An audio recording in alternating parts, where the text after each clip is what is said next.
Hola, soy Sebastián Moncayo y vengo a hablar de los presupuestos del negocio jurídico.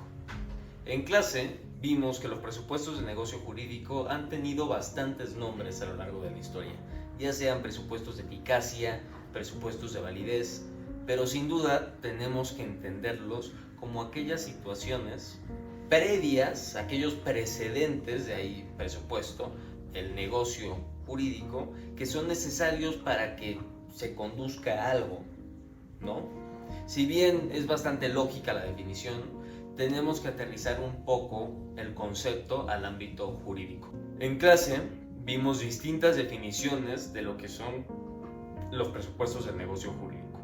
Entendimos que estas son las circunstancias extrínsecas al negocio que plantea la misma norma jurídica o la hipótesis normativa y que son necesarias, es decir, se deben de cumplir para que el negocio jurídico surta efectos.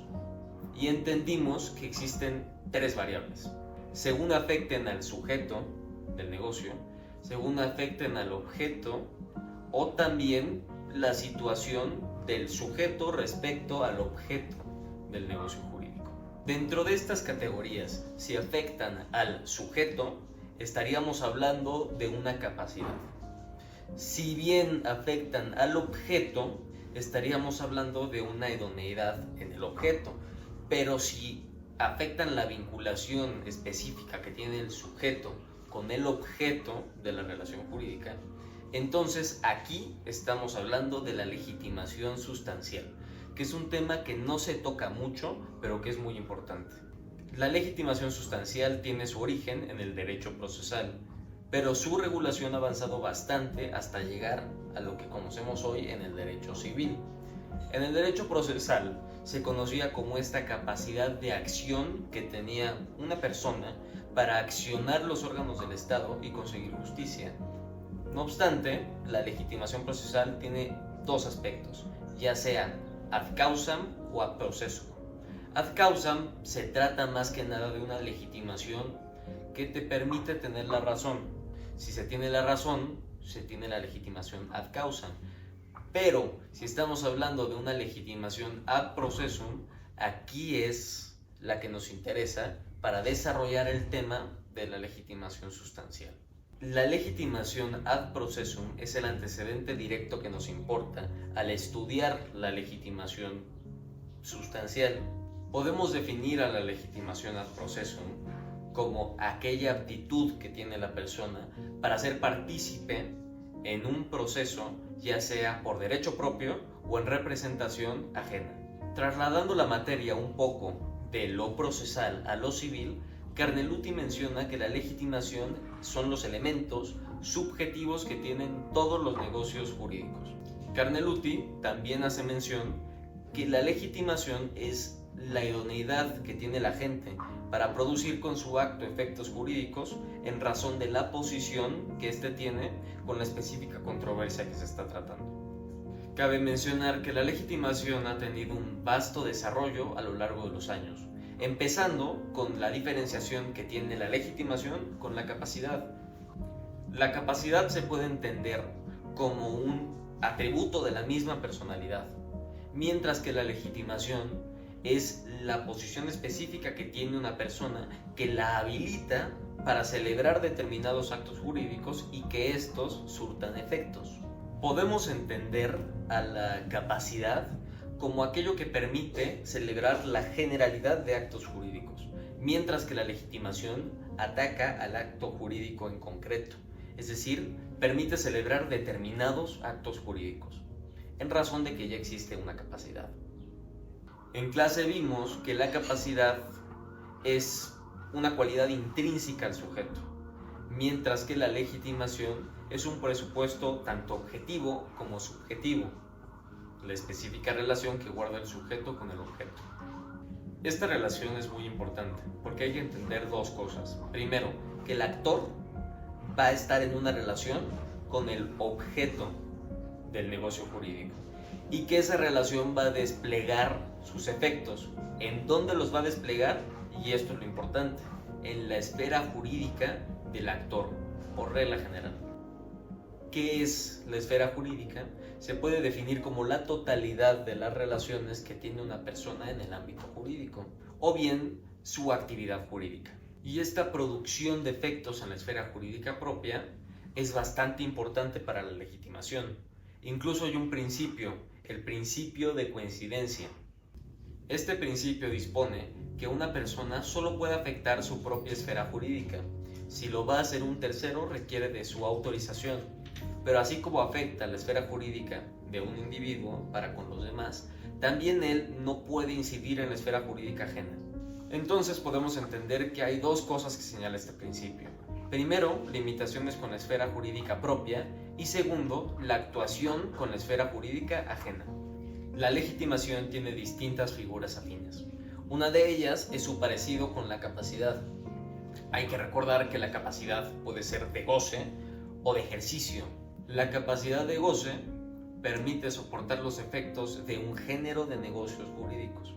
A su vez, la capacidad de ejercicio permite celebrar por sí o en representación de otro un género de negocios jurídicos.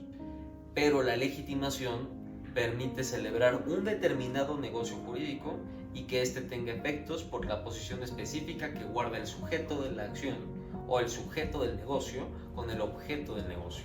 Como figuras afines también existe el poder de disposición y la apariencia, pero ya tenemos los suficientes elementos para definir a la legitimación sustancial como aquel reconocimiento hecho por la norma de la posibilidad concreta que tiene un sujeto para celebrar un negocio jurídico y que éste sea plenamente eficaz, es decir, que surta todos sus efectos. Existen diversas clases de legitimación: la ordinaria, la indirecta y la extraordinaria.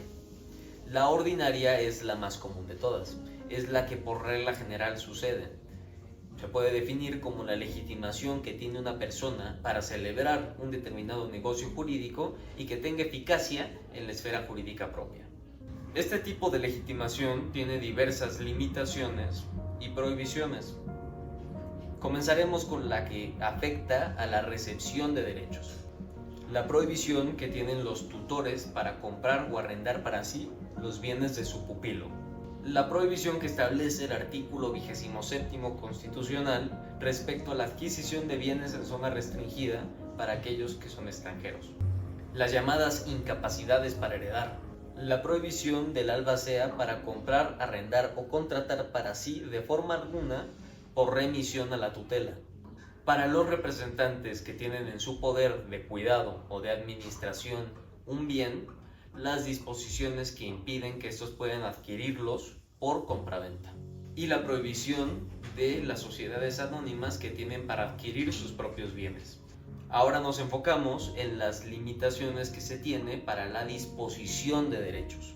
Por regla general, un individuo puede disponer de los derechos que tiene en su esfera jurídica, pero esta regla general se afecta cuando se habla del patrimonio de la familia, de la venta de cosa ajena y también el concurso civil o mercantil.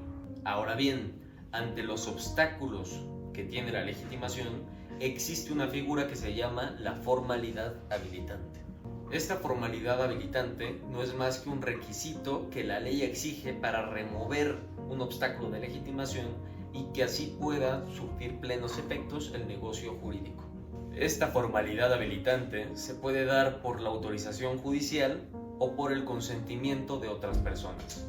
Un ejemplo de formalidad habilitante de autorización judicial se da cuando se necesita o se quiere enajenar el patrimonio de un menor de edad. En este caso, un juez necesita dar su autorización, ya sea para enajenar, gravar o hipotecar el bien. Otro ejemplo de formalidad habilitante, pero específicamente cuando se necesita la autorización de una persona ajena, de un tercero, es cuando se van a tratar bienes afectos de la sociedad conyugal. Como lo establece el artículo 172 del Código Civil, se necesita la autorización de la pareja para afectar el patrimonio de la sociedad conyugal. Existen también otros actos en los que se necesita la autorización del Ejecutivo. Uno de estos casos puede ser la autorización que necesitan los extranjeros para comprar un bien inmueble en territorio nacional. Ahora bien, pasemos a la legitimación indirecta. En esta nos apartamos un poco de lo que se mencionaba en el principio de coincidencia. Esta legitimación es aquella que permite a una persona celebrar un acto jurídico, pero que los efectos de este acto jurídico se desplieguen en la esfera jurídica ajena. La legitimación indirecta puede darse por ley o bien por acuerdo entre las partes, y esta tiene distintas especies. Una de ellas es la representación, que diremos que es la facultad de obrar por nombre y por cuenta de otro. Existe también la gestión de negocios, y seguido de esta la ratificación, que es un negocio jurídico unilateral en el que una persona hace aplicables para sí los efectos de otro negocio jurídico celebrado por otra persona que actuó en su nombre y por su cuenta sin su consentimiento. También existe la sustitución, que podemos definirla como la legitimación que tiene una persona para celebrar determinados negocios jurídicos en nombre propio y protegiendo el interés propio, pero que sus efectos se desplieguen en la esfera jurídica ajena. Existen diversos casos de sustitución que prevé nuestro derecho.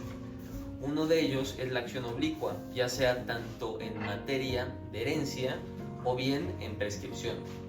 Otro de ellos es el caso de los acreedores y los deudores cuando se trata de obligaciones solidarias. Y llegamos al último de los supuestos vistos en clase, que es sin duda el más interesante y complicado. Me refiero a la legitimación extraordinaria.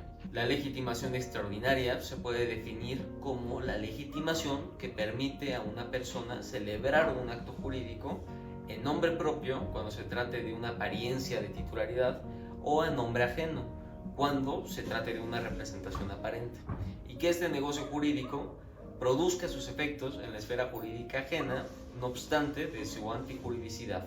La legitimación extraordinaria es sin duda el más controvertido de todos. Se necesitan cumplir 4 características para que éste funcione. La primera, se debe de tratar de negocios jurídicos concretos. La segunda, necesita haber alguna apariencia de titularidad o una representación aparente. La tercera, enlaza los efectos jurídicos del negocio incluso cuando haya falta de legitimación. Aquí está la antijuridicidad. Y cuarto, debe de actuarse en buena fe por parte del tercero. Existen diversos supuestos de la legitimación extraordinaria. Uno de estos es la legitimación para disponer derivada de la posesión de bienes muebles. Otro de estos es el que se origina por el registro público de la propiedad. En este último caso estamos ante la presencia de un acto jurídico injusto. ¿Por qué?